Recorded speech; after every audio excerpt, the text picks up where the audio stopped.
Muchas gracias, señor presidente. ¿Mande? Sí.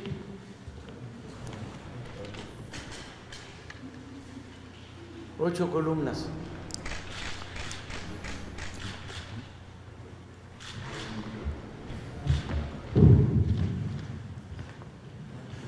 Si me permite, señor presidente, voy a dar lectura textual para que tengan ustedes en contexto la nota.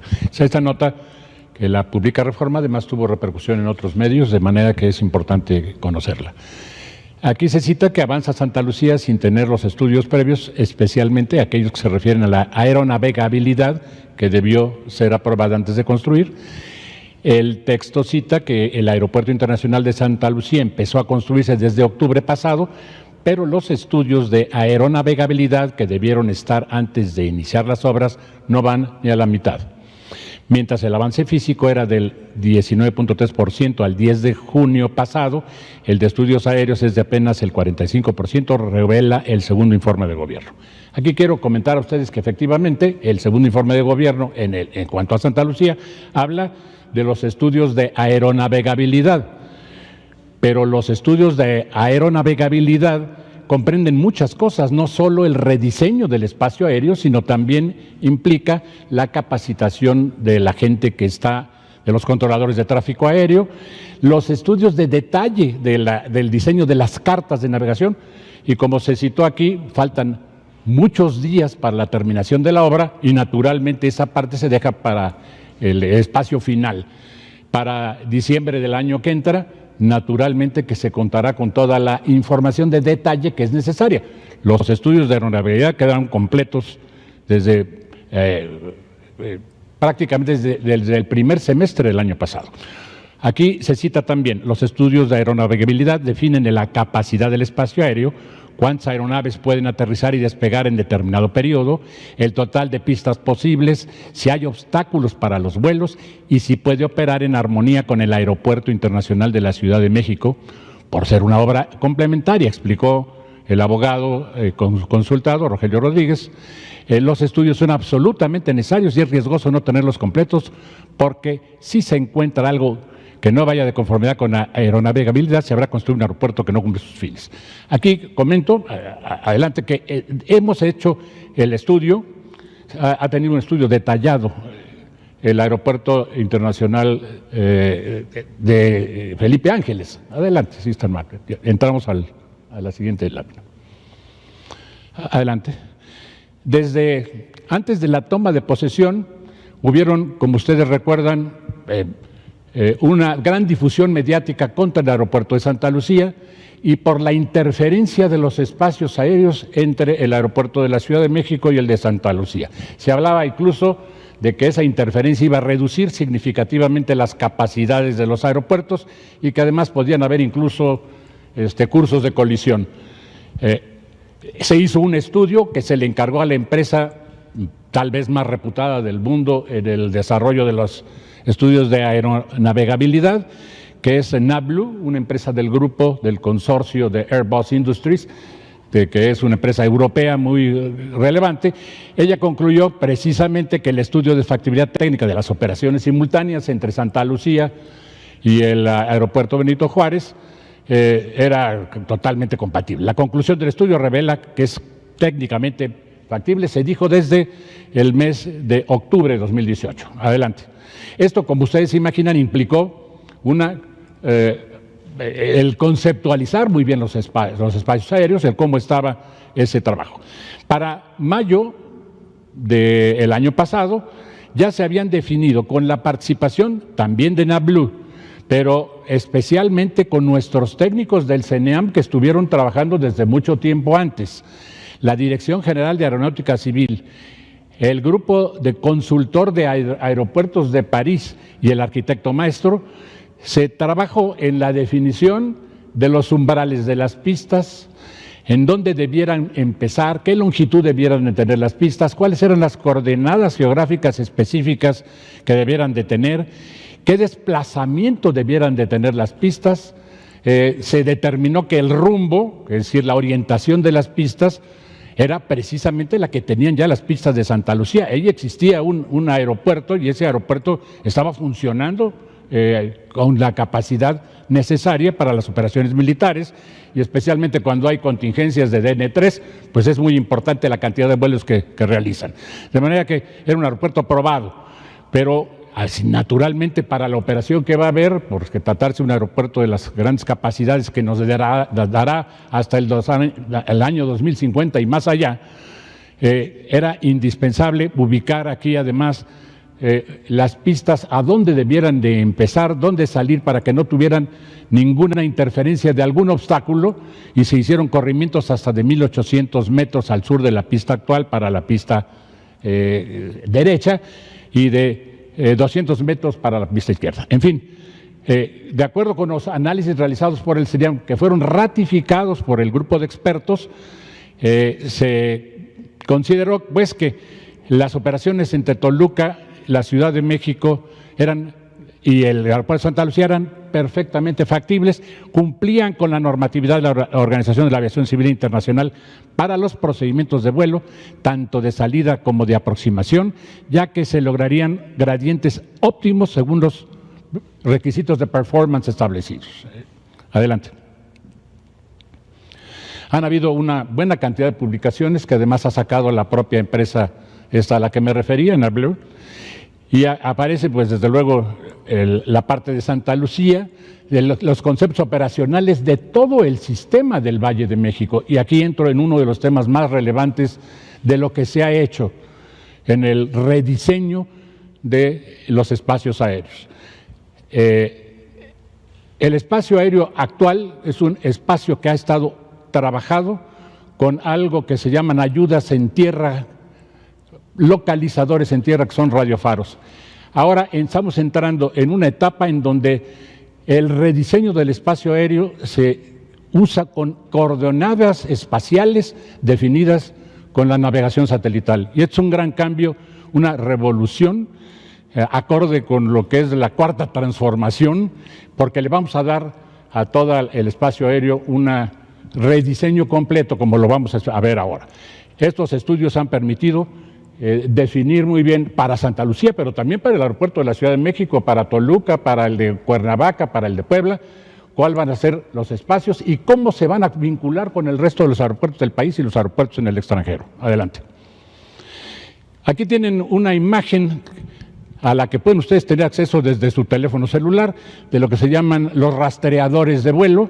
Esta es una imagen de un día en donde había, desde luego, las operaciones críticas que hay en las tardes, que habían cuando teníamos las operaciones del año pasado, y aquí pueden ver cómo se va formando una cola que viene desde más allá de San Luis Potosí para ir entrando hacia lo que es la aproximación al área del aeropuerto de la Ciudad de México. Habían vuelos como este que aquí se destaca en azul, vuelos transatlánticos, que además los poníamos a hacer patrones de espera.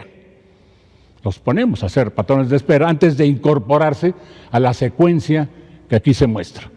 Bueno, en la imagen de la derecha pueden ustedes observar lo que son las operaciones aéreas, esa madeja que se ve de 24 horas nada más de las llegadas al aeropuerto de la Ciudad de México.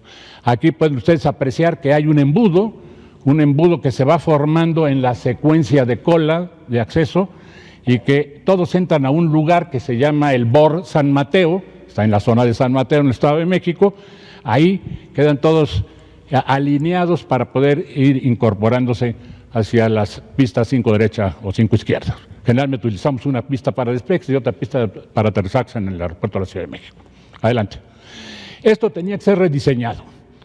La tecnología moderna, los aviones de la aviación comercial mexicana, por cierto, son aviones que tenemos una de las flotas más modernas del mundo, tiene 8 años promedio de antigüedad, tienen toda la tecnología para poder hacer la navegación satelital, operan a aeropuertos en el extranjero y puede hacerse el rediseño perfectamente al que hemos hecho en esta administración. La imagen de la derecha arriba muestra lo que era el diseño del espacio aéreo de los 5 aeropuertos de Londres, y la imagen de la derecha abajo muestra el rediseño que se tuvo. Parte de estos rediseños como el triángulo que aparece acá, este abanico, han sido incorporados en el diseño del aeropuerto, del sistema aeroportuario actual. ¿Cuáles son los propósitos que se buscan con el rediseño de este espacio aéreo? Pues incrementar la seguridad naturalmente de los vuelos, reducir la carga de trabajo que tienen tanto pilotos como controladores. Los controladores tienen que estar dirigiendo a los aviones por lo que se llama vectores, irles diciendo por dónde van a irse trasladando. Aquí ya se le define un punto en el espacio, el piloto programa ese punto en el espacio y dirige la operación prácticamente en automático hasta ese lugar, y ya después empieza una conversación, una interacción de comunicaciones aire-tierra simple para ir dando las secuenciaciones últimas que se necesitan, y esto pues tiene grandes beneficios, ¿no? Esto nos permite aumentar además las capacidades del espacio aéreo nacional, permite un gran ahorro de combustible. Ustedes se imaginan que lo que eso representa, ahorros del orden de el 15% de combustible para las aproximaciones al aeropuerto, tanto Felipe Ángeles como el de la Ciudad de México o de cualquiera de los del sistema metropolitano, y tiene una importante reducción en gases de efecto invernadero, en el CO2 y óxidos nitrosos. Adelante. Aquí mostramos a ustedes lo que es una imagen de lo que son las trayectorias de aproximación de los 3 aeropuertos principales del sistema. Como ustedes pueden ver, ahí está también los espacios de protección que se tienen, y como aprecian aquí, este es el Popocatépetl y es la zona de exclusión del Popocatépetl. Acá está la Sierra del Ajusco, la Sierra de las Cruces, y como pueden observar, no hay ninguna interferencia entre los espacios aéreos. Están perfectamente definidas las separaciones, de manera que además esto hace mucho más segura la operación. Adelante.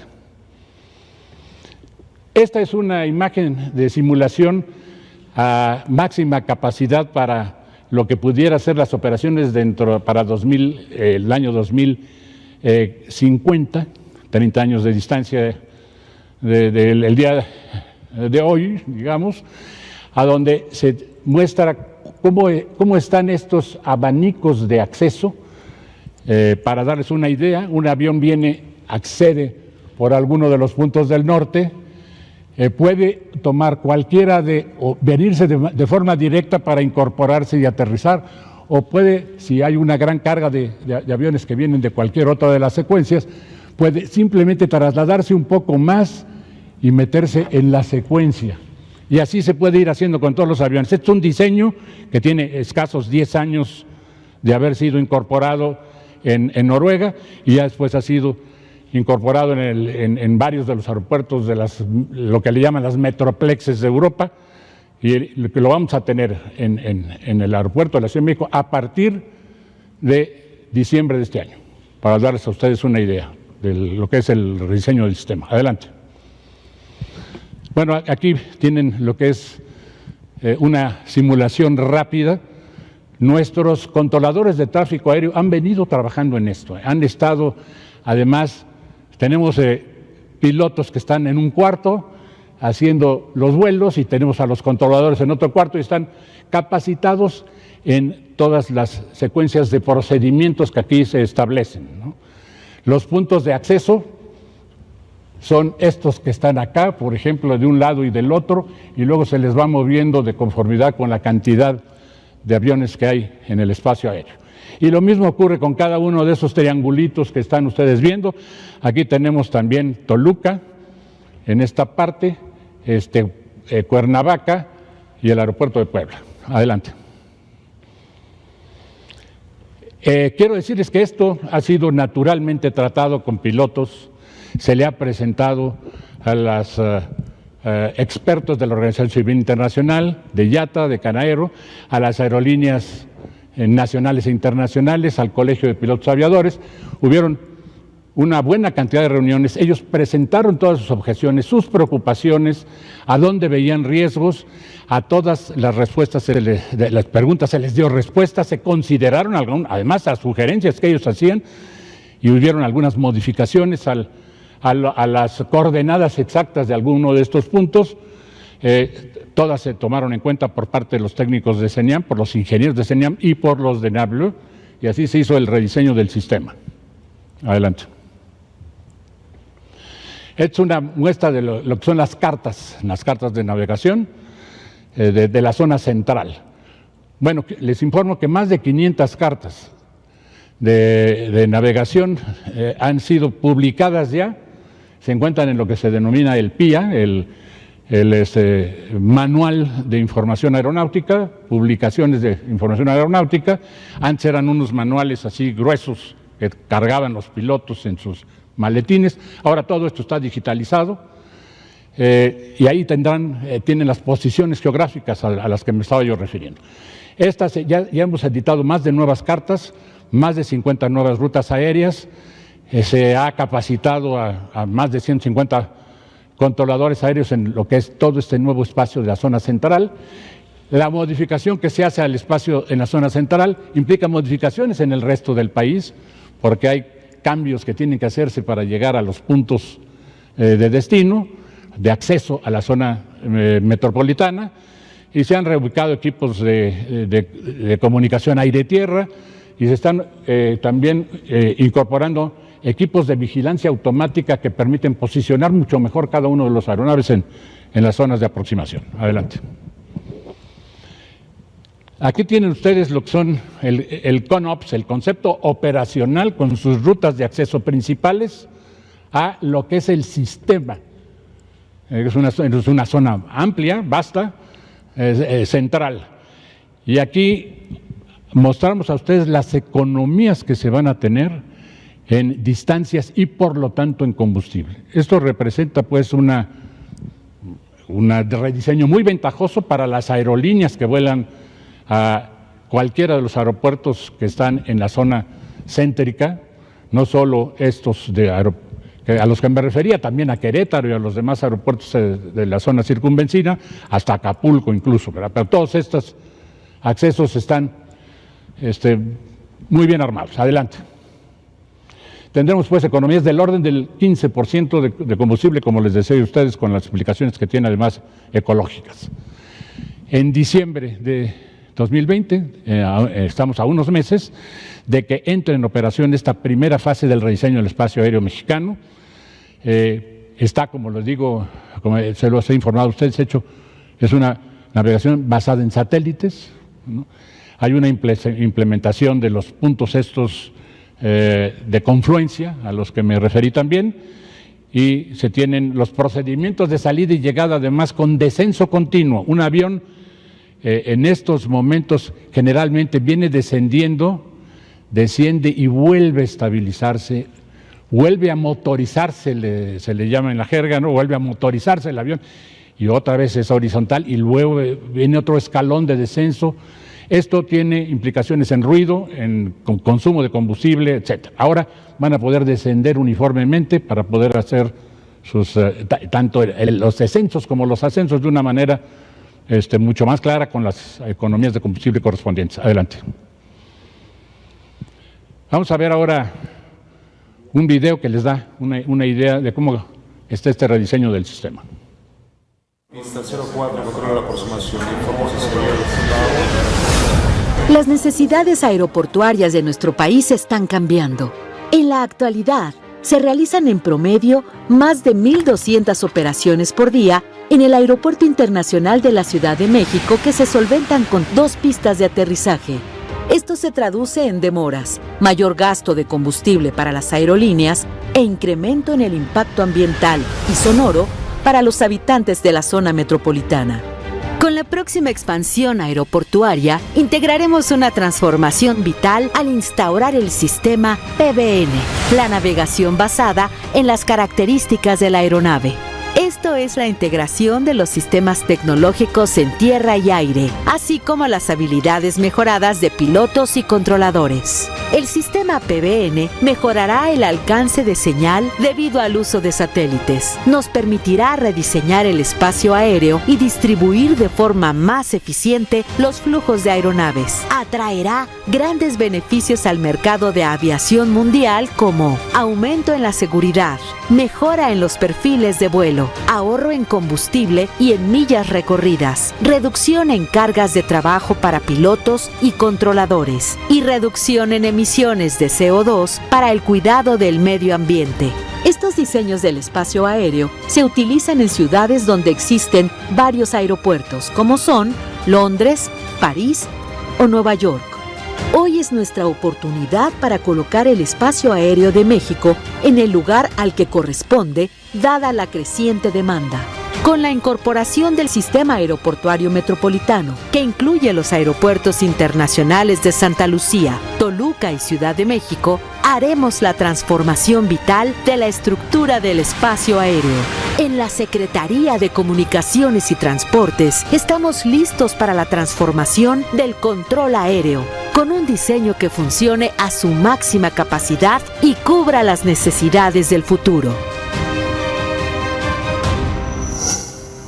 Gobierno de México. En el curso de los próximos 18 meses, todo el espacio aéreo nacional va a estar integrado. Todos los aeropuertos del país, hoy tenemos alrededor de la mitad, todos estarán ya integrados a este sistema PBN y realmente esta es una de las intervenciones de modificación más importantes en la historia de la aviación nacional. Eso es todo, señor presidente.